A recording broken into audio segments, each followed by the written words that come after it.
Welcome back to my channel, where we uncover the forgotten corners of the past. Today, I'm taking you into a story about an unsettling 1931 photograph of a mother and a child whose eyes held a chilling secret that you might have never heard before. A mystery buried in the dust of time. A truth that will send shivers down your spine. But before we embark on this journey, take a moment to let me know where are you listening to this story from.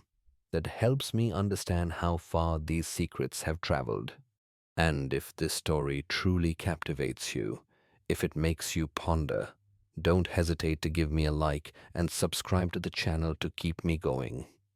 Together, we'll explore the darkest pages of history, and you won't want to miss a thing. History does not always announce itself with trumpets and declarations. More often, it arrives in silence, carried in the mundane, in a faded, forgotten photograph delivered in a plain, unassuming cardboard box.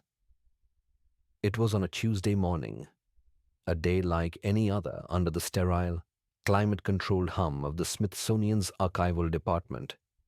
That such a piece of history found its way onto the meticulously organized desk of Dr. Margaret Chen. The black and white image, its cardstock thick and slightly yellowed with age, was dated simply 1931. At first glance, it appeared to be an unremarkable relic, a poignant but common artifact from a bygone era of profound hardship.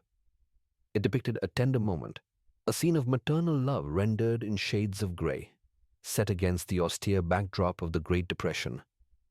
A woman, her face etched with a gentle weariness that spoke of long days and sleepless nights, wore a simple, high-collared cotton dress. Her arms were wrapped protectively, almost desperately, around a young boy of perhaps 8 years old. They stood before a modest farmhouse, its wooden planks weathered by sun and wind. The flat, unforgiving horizon of rural Kansas stretching out behind them, a silent, immense testament to both the beauty and the cruelty of the American plains. Everything about the image spoke of struggle and resilience, a narrative Margaret had traced in countless other artifacts. The woman's shoes, barely visible at the bottom of the frame, were worn through at the soles.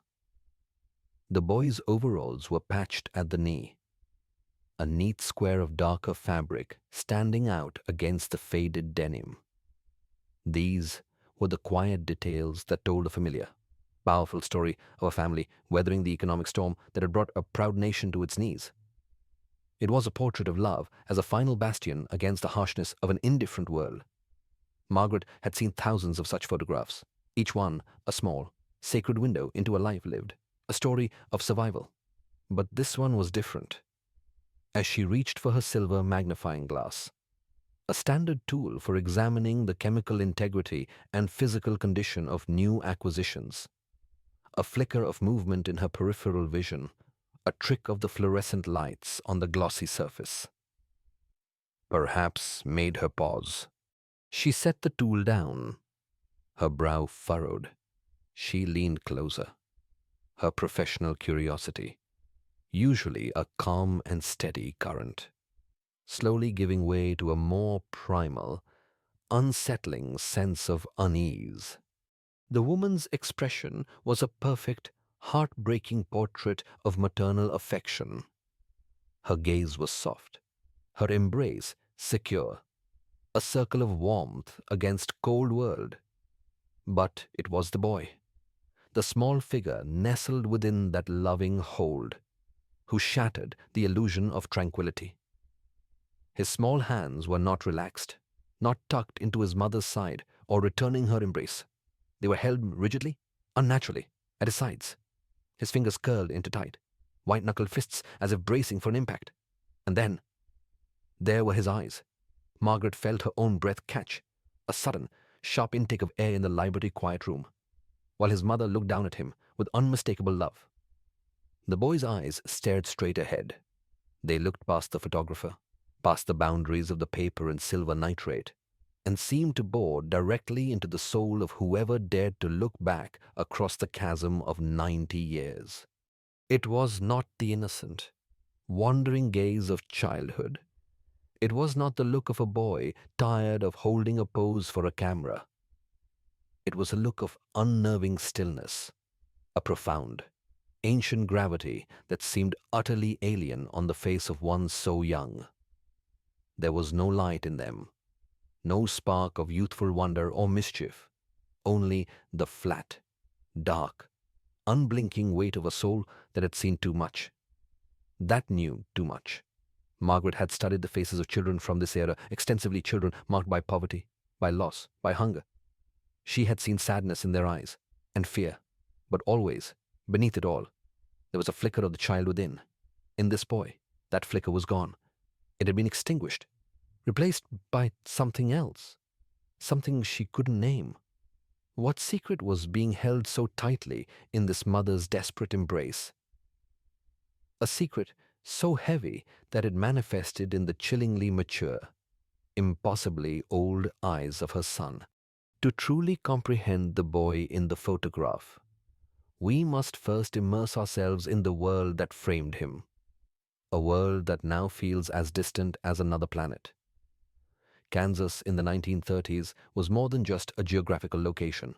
It was a state of existence, a crucible of faith and hardship. It was a vast, sprawling sea of golden grass and sun-bleached earth, a landscape defined by what many call the tyranny of the horizon. For the small, isolated farming communities scattered like lonely islands across this expanse, life was a relentless, grinding cycle of toil and prayer. The Great Depression had not just stolen their savings from the local bank, it had stolen their certainty, their faith in the land and in the future, leaving behind a quiet, corrosive desperation that clung to the air like the fine dust that settled on every surface. In every lung, this was a world lit by the soft, flickering glow of kerosene lamps and governed by the unyielding words of Scripture. It was a world where a man's worth was measured by the sweat of his brow and a woman's by her piety and endurance. In these remote pockets of civilization, silence was the default state, broken only by the mournful whisper of the wind across the endless plains and the distant, lonely lowing of cattle. This profound physical isolation bred a unique and potent psychological landscape. It was a place where folklore and superstition held as much weight as fact, where a whispered rumor over a fence post could become an unassailable truth by sunset. Medical science was a distant, almost mythical concept, the domain of city doctors and grand universities far removed from their daily struggle for survival.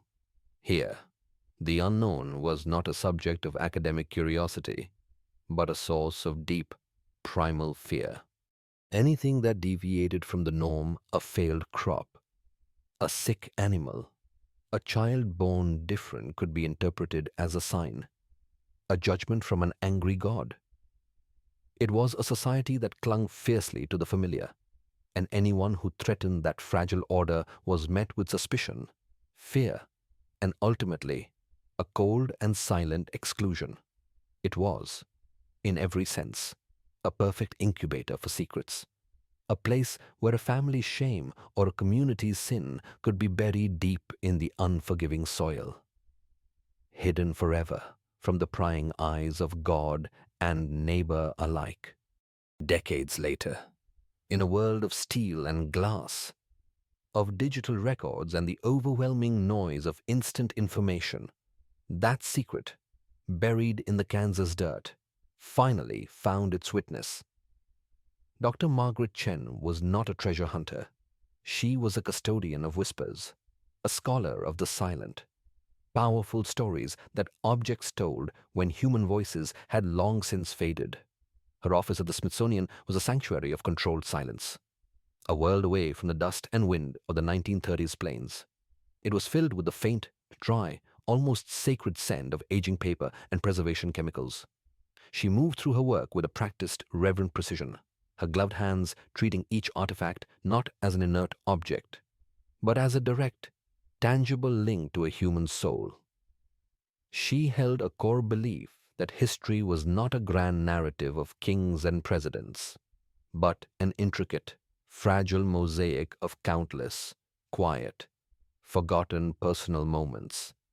When the Hartwell family collection arrived, it was logged with the same dispassionate care as any other: accession number, donor information, preliminary content description, dozens of photographs, letters, and memorabilia, early 20th century.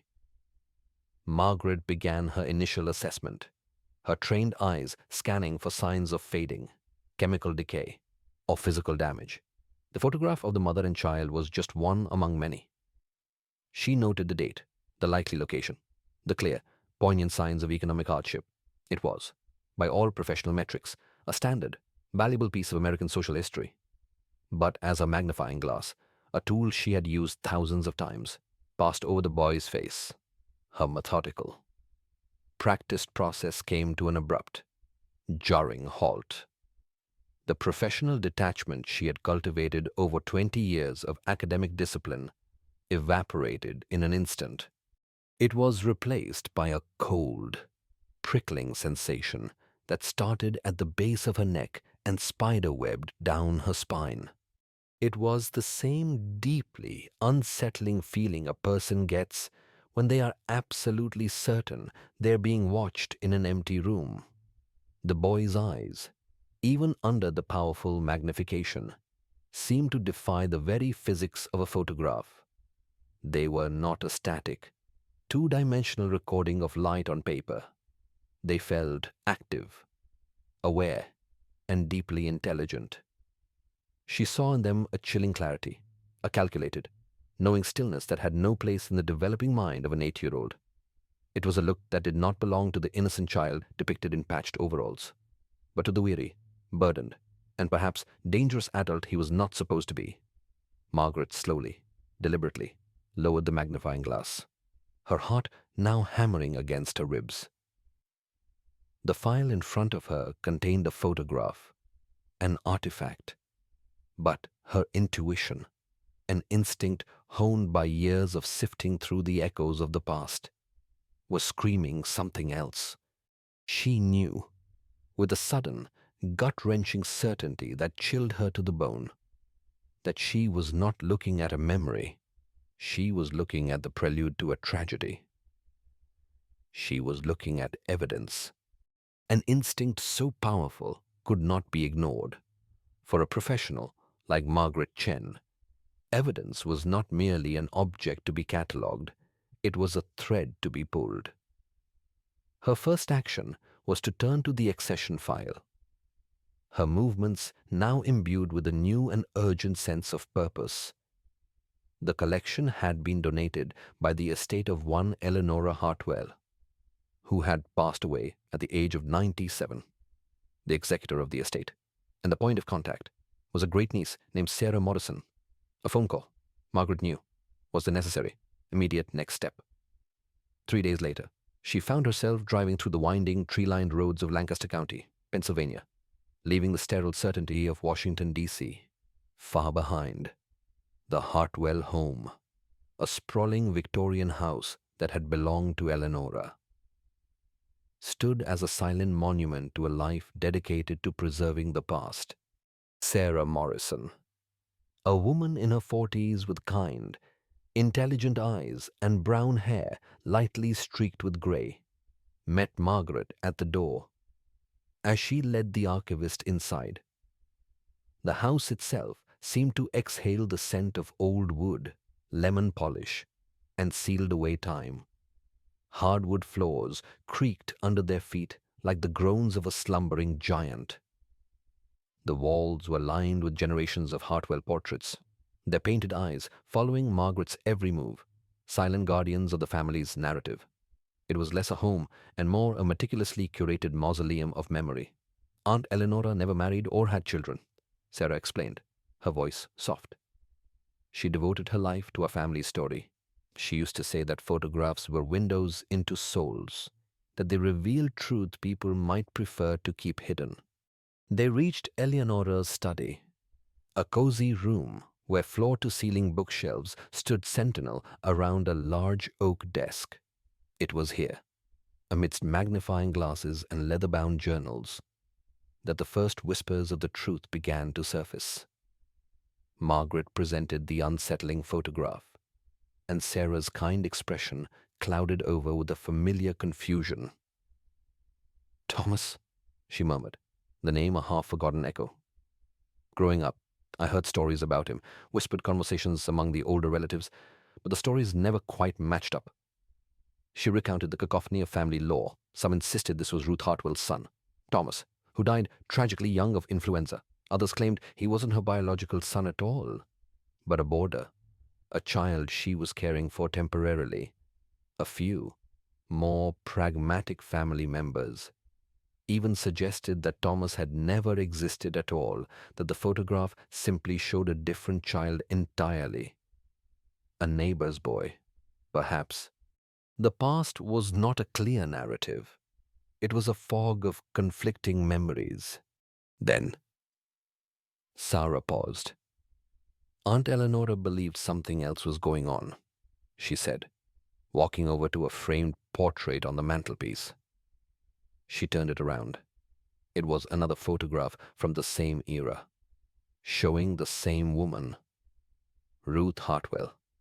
But this time, she was with a different boy. This child had lighter, sandy-colored hair and a wide, genuine smile that was an unmistakable echo of Ruth's own. The resemblance was undeniable.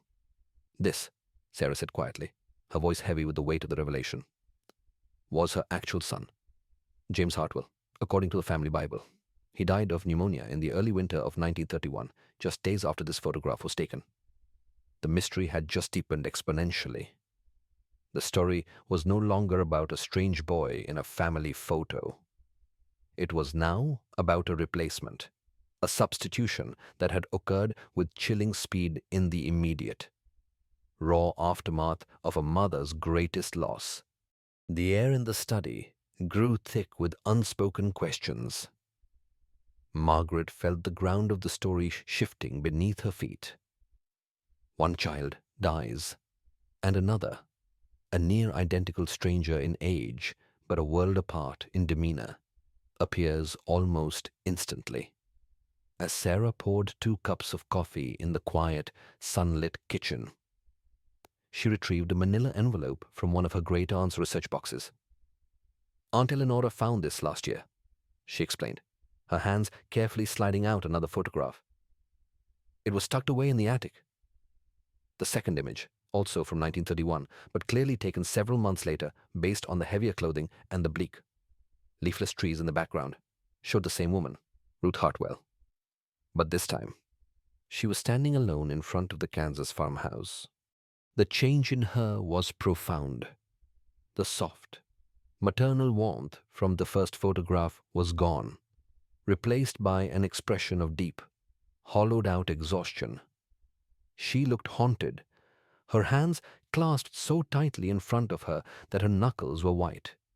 Yet, beneath the undeniable sorrow, Margaret detected something else, something deeply unsettling, a flicker of relief. It was the look of someone who had survived an ordeal, someone who had been unburdened of a terrible weight.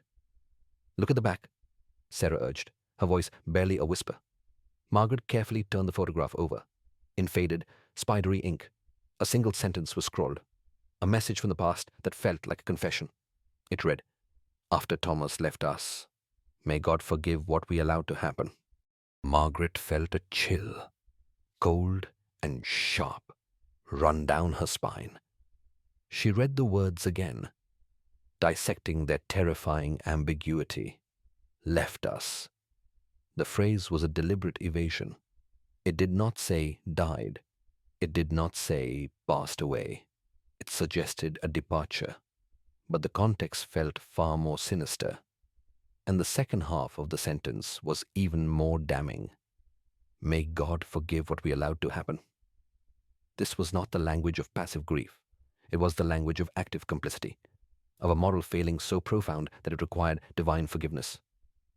The family story was that the boy had died of influenza, a tragedy of nature. But this inscription spoke of human agency, of a choice made, of an action permitted. The pressure of the mystery was escalating, transforming from a historical puzzle into a dark psychological drama. Ruth Hartwell was no longer just a grieving mother. She was now a woman haunted by a secret, a woman who had participated in, or at the very least, stood by and allowed something terrible to occur. The question was no longer just who Thomas was, but what exactly had been done to him. Armed with copies of the photographs and Eleonora's meticulous notes, Margaret returned to Washington. The conflicting evidence: a child who died, a child who was replaced, a child who left, was a puzzle that required a more objective eye. She reached out to a colleague, Dr. James Patterson, a forensic photography expert at Georgetown University, whose laboratory was a place where the past was forced to yield its chemical and physical secrets. "I need you to look at these," she told him, laying the 3 key images out on his sterile steel table. "I want to know everything: the paper, the developing agents, any signs of tampering, however subtle." Patterson, a meticulous researcher in his mid-50s, approached the task with a quiet intensity. He spent hours with the images, subjecting them to high-powered digital microscopy and spectral analysis. His initial findings confirmed their authenticity. The paper stock, the silver halide composition, everything was consistent with 1931 photographic techniques. "But there's something," he murmured, leaning close to his monitor. "The grain structure around the dark-haired boy's face is slightly different. It's subtle, almost imperceptible, but it suggests that portion of the negative may have been exposed differently or processed with more care than the rest." It was the first hint of a deliberate manipulation, a sign that this was not a candid moment, but a carefully constructed one. But the true revelation, the midpoint climax that would shatter the entire foundation of the story, came when Patterson decided to digitally overlay the 2 most critical photographs, the one of Ruth with her biological son, James, and the one of Ruth with the unsettling replacement, Thomas. He adjusted for the slight differences in positioning and lighting, aligning the backgrounds until the 2 images merged into one ghostly composite. "Margaret, you need to see this," he said, his voice stripped of its usual academic calm, now filled with the thrill of discovery. Margaret stared at the screen. The backgrounds were nearly identical: the fence posts, the shadows cast by the farmhouse roof, the positioning of a distant gnarled tree.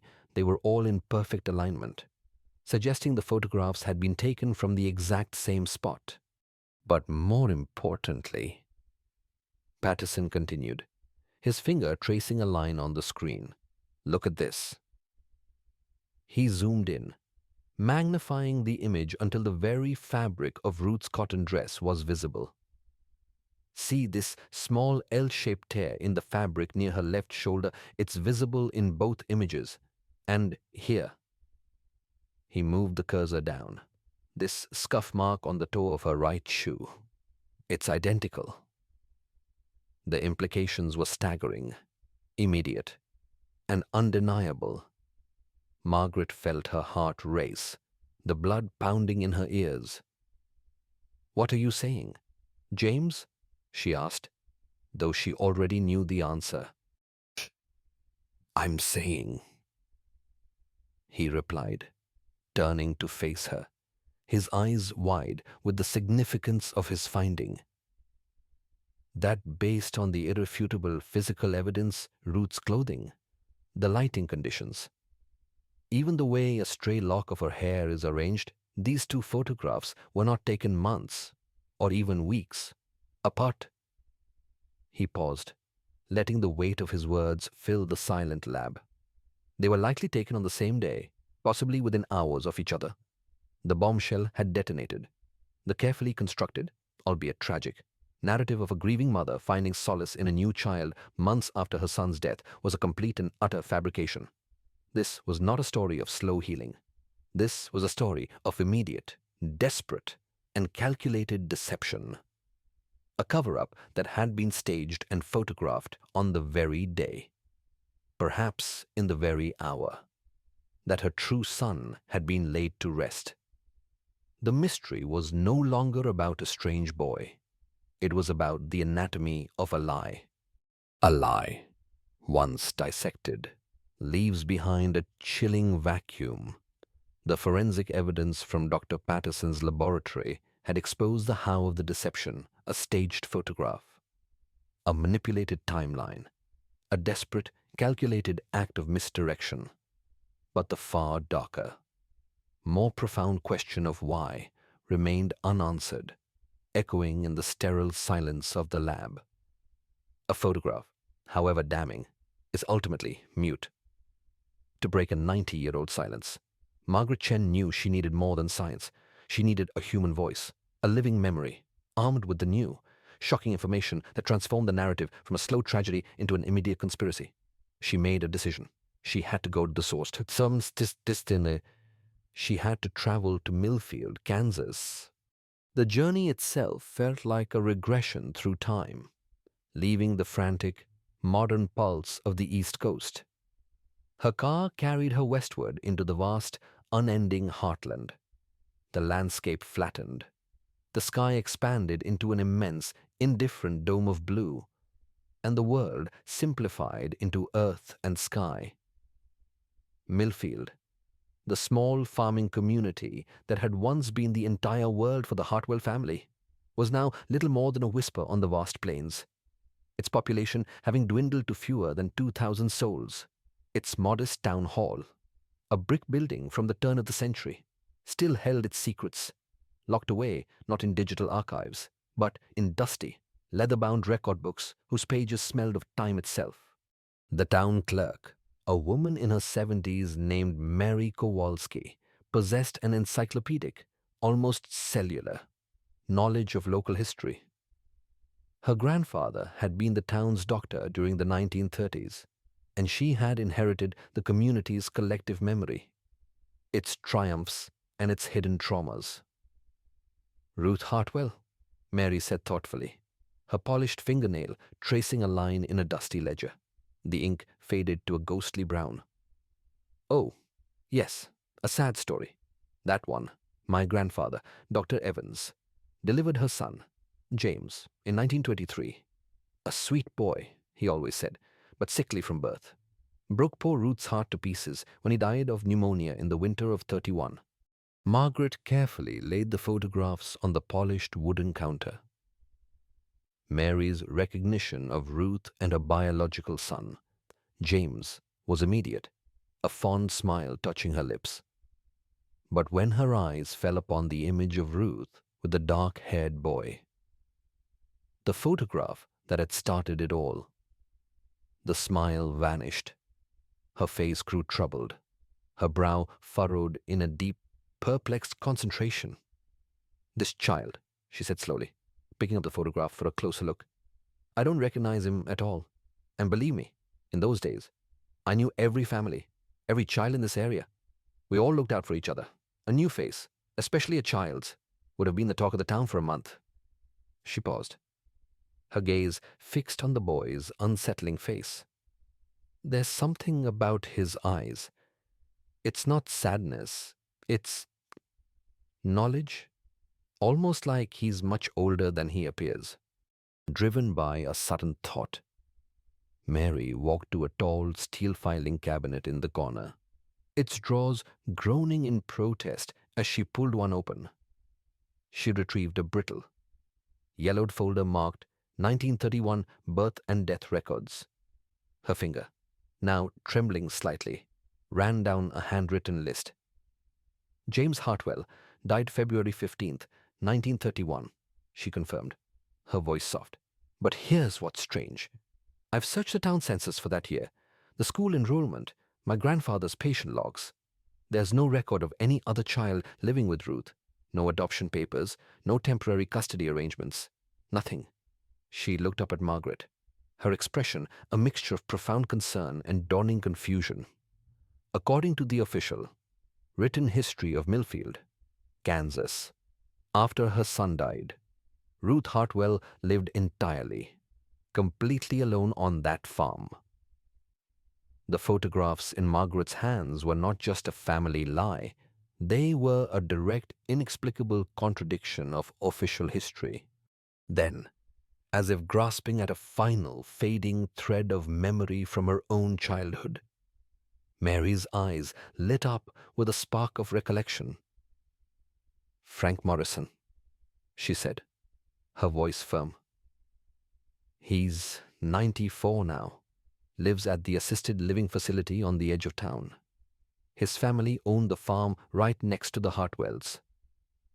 They shared a property line for 40 years. If anyone on this earth would remember a strange boy living with Ruth, it would be Frank." The Millfield Assisted Living Center was a quiet, modest facility that smelled of disinfectant and cooked vegetables. Frank Morrison sat in his wheelchair by a large window overlooking a garden, his body frail but his mind still sharp, a living repository of a century's worth of memories. When Margaret introduced herself and showed him the photographs, his reaction was not one of confusion, but of immediate, visceral recognition that seemed to jolt his entire being. A tremor ran through his aged hands as he took the image of Ruth with the dark-haired boy. His breath hitched. "Dear God," he whispered, his voice a dry, fragile rustle of leaves. "I never thought I'd see that child's face again." Margaret pulled up a chair beside him, her own heart pounding. "You remember him?" Frank nodded slowly, his eyes distant, looking not at the photograph but through the window and into the landscape of the past.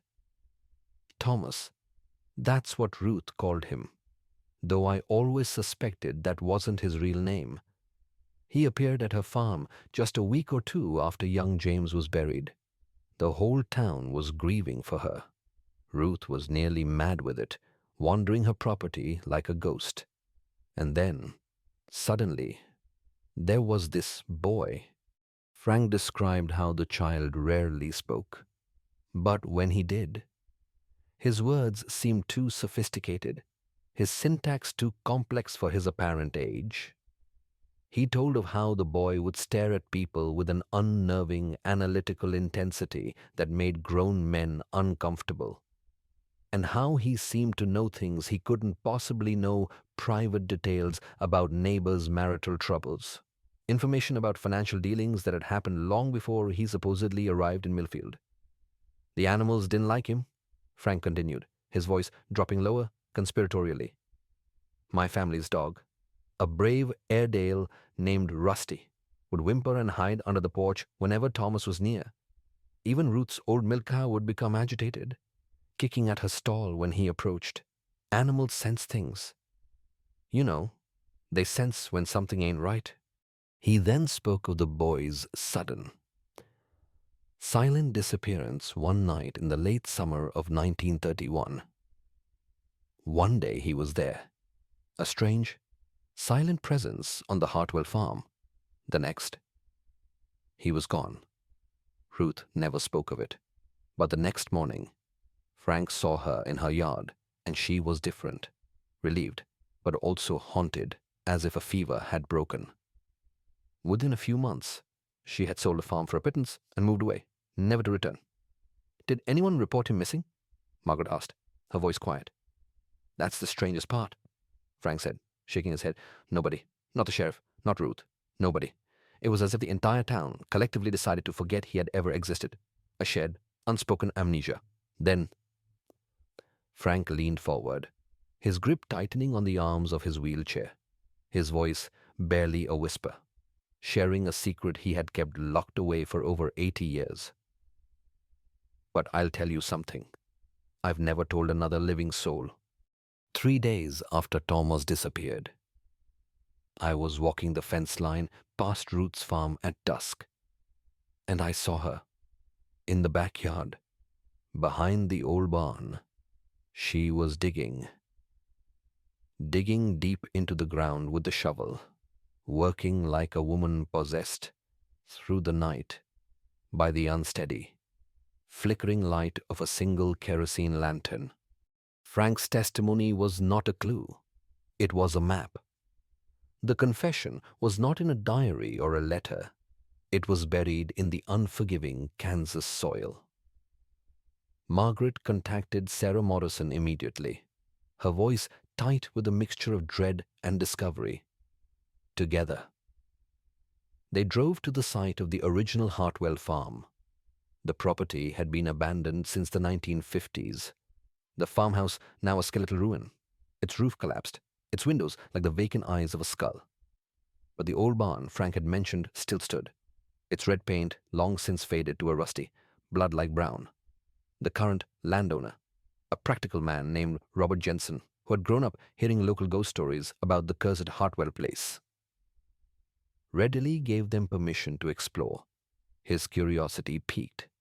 He even provided them with ground-penetrating radar equipment he used for checking old irrigation lines. The area behind the barn was overgrown with a thicket of tall grass and stubborn weeds, a place where nature had diligently tried to reclaim a dark secret. As Jensen slowly moved the device across the ground in a careful grid pattern, Margaret and Sarah watched the display screen intently, their breath held tight in their chests. For an hour, there was nothing but the monotonous, hypnotic lines of undisturbed soil. Then, suddenly, Jensen stopped. The machine emitted a sharp, high-pitched beep. "There," he said, his voice low, pointing to a dark, perfectly rectangular anomaly on the screen. "Something's definitely buried here, about 4 feet down." Margaret felt her heart begin to hammer against her ribs. "How big?" she asked, her voice strained. Jensen studied the screen, his face grim in the afternoon light. "About the size of a large suitcase, or—" He paused, looking from the screen to Margaret's face, his own deeply uncomfortable. "Well, ma'am, it could be a small casket." The moment the word casket was spoken, the investigation crossed an irrevocable threshold. This was no longer a historical inquiry into a family's secret. It was now a potential crime scene, 90 years cold. Margaret knew they could go no further on their own. With a trembling hand, she called the local sheriff's department. Within an hour, the oppressive quiet of the abandoned farm was shattered by the official, methodical presence of law enforcement. Sheriff David Martinez, a veteran officer with a calm, seen-it-all demeanor, arrived with the county coroner and a forensic team from the state police. The excavation began slowly, reverently. The team removed layers of soil by hand, scraping away the decades with the painstaking care of archaeologists. After 2 hours of tense, silent digging in the fading light, one of the forensic technicians called out, his voice sharp in the quiet air. "I've got something." Dr. Linda Chen, the lead forensic anthropologist, knelt beside the excavation site and used a soft brush to carefully clear dirt from what appeared to be the corner of something wooden. As more soil was removed, the unmistakable outline of a small handmade wooden box became visible. It was roughly the size of a child's coffin, but its uneven joints and crude, hurried construction told a story of desperation and fear. "This wasn't made by a professional carpenter," Dr. Chen observed, her voice clinical but laced with fascination. "Someone built this quickly, probably under extreme emotional stress, with Sheriff Martinez documenting everything with a barrage of camera flashes." The box was carefully lifted from its earthen tomb. It was secured with a simple iron latch, rusted and weathered, but still miraculously intact after 90 years underground. "Before we open this," the sheriff announced, his voice steady and serious, addressing the small rap group, I want everyone to understand the gravity of what we might find. Dr. Chen, wearing latex gloves, carefully unfastened the latch. The lid creaked open with a sound like a final, dying groan, releasing the musty, earthy smell of the grave. Inside, wrapped in what had once been a white burial cloth, but was now stained a deep, mottled brown with age and decay, were the unmistakable remains of a small human skeleton. A collective, silent gasp went through the gathered group. The dark truth, it seemed, had finally been unearthed. But as Dr. Chen gently moved the fragile cloth aside to begin her preliminary on-site examination, her expression of professional concentration slowly morphed into one of utter, profound confusion. "This is unusual," she said, looking up at the sheriff, her brow knitted. "These bones show evidence of severe systemic abnormal development." She pointed a gloved finger toward the skull, the cranial structure, the ossification of the sutures. This individual was chronologically much older than their physical size would indicate, possibly an adult with a severe form of dwarfism. Or, she paused, picking up a dental probe and a magnifying glass to examine the jaw, which had fallen slightly open. "And look at this." Her voice was now filled with sheer scientific disbelief, even from a distance. Margaret and Sarah could see it clearly in the harsh glare of the forensic lights. The teeth were not the small, delicate milk teeth of a child. They were the fully formed, permanent molars and incisors of a grown adult, housed in a skull that appeared to belong to someone no older than 10. The body in the box was not the body of a normal child.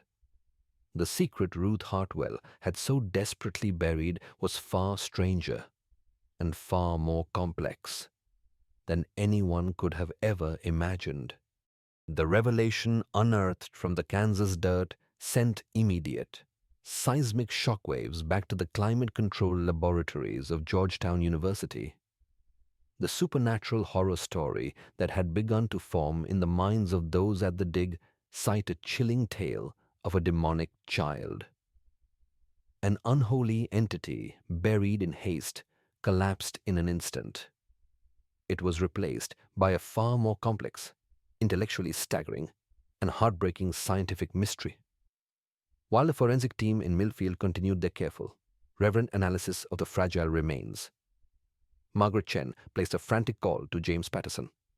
Her voice was tight, strained, as she described the bizarre, contradictory findings: the small, childlike frame that should have belonged to an 8-year-old, the advanced bone structure of a much older individual, and most unnervingly, the fully developed adult teeth gleaming within a juvenile skull. A long, heavy silence hung on the line as Patterson, a man of science and logic, processed the impossible data. Margaret could hear the faint, distant hum of his laboratory equipment, a sound that suddenly seemed to represent the vast gulf between modern understanding and the darkness of the past. Then, with the quiet, focused excitement of a scholar on the verge of a breakthrough, he spoke. "Margaret, stay calm. I've been running searches on historical medical anomalies, cross-referencing databases of rare congenital conditions. Based on your description, I think we might be dealing with a case of Hutchinson-Gilford progeria syndrome." The term was clinical, alien, and unfamiliar to Margaret. James explained that progeria was an extremely rare, catastrophic genetic disorder that caused rapid, premature aging in children. Their bodies would accelerate through a lifetime of physical decay in the span of a single decade. In an era like 1931, with medical understanding still in its infancy, such a condition would have been virtually incomprehensible, a terrifying spectacle with no scientific explanation, easily mistaken for something monstrous. "But here's what's really interesting," James continued, the sound of rapid keyboard clicks echoing down the line like a frantic heartbeat.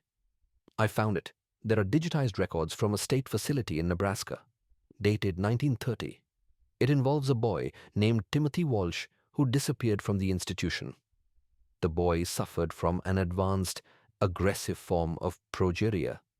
And Margaret, he paused, his voice dropping. The records detail severe behavioral abnormalities. The final devastating pieces of the puzzle began to click into place, each one more tragic than the last. What kind of behavioral abnormalities? Margaret asked, her voice now barely a whisper. According to the cold, detached medical records, which James read aloud, Timothy Walsh appeared to possess the full mental capacity and complex emotional intelligence of a grown adult, tragically trapped in a child's small, rapidly deteriorating body. The devastating combination of his aged, almost alien physical appearance and his advanced psychological development made him profoundly disturbing to those around him. The records, written with the blunt prejudice of the era, described him as manipulative, cunning, and capable of understanding and exploiting adult emotions in ways that seem almost supernatural to the undertrained and fearful staff of a 1930s state facility. The entire narrative of the story was suddenly, violently, and irrevocably redefined. The unsettling old soul in the photograph was not a monster. He was a profoundly ill child, suffering from a one-in-a-million disease that made him an outcast, a creature of fear in a world that lacked the compassion or the science to understand him. Ruth Hartwell hadn't been dealing with something evil. She had been dealing with a medical tragedy of unimaginable, soul-crushing proportions. The story of Ruth Hartwell, once shrouded in the suffocating darkness of a potential crime, was now illuminated by the harsh, tragic light of scientific truth. She was not the concealer of a murder, but the silent guardian of a mercy killing of sorts, not one she committed, but one that nature did, and whose final, fragile dignity she protected. Forensic analysis, combined with painstaking genealogical research, eventually confirmed their theory beyond any doubt. The remains belonged to a child approximately 10 years old chronologically, but with the bone development and dental structure of someone in their late 70s.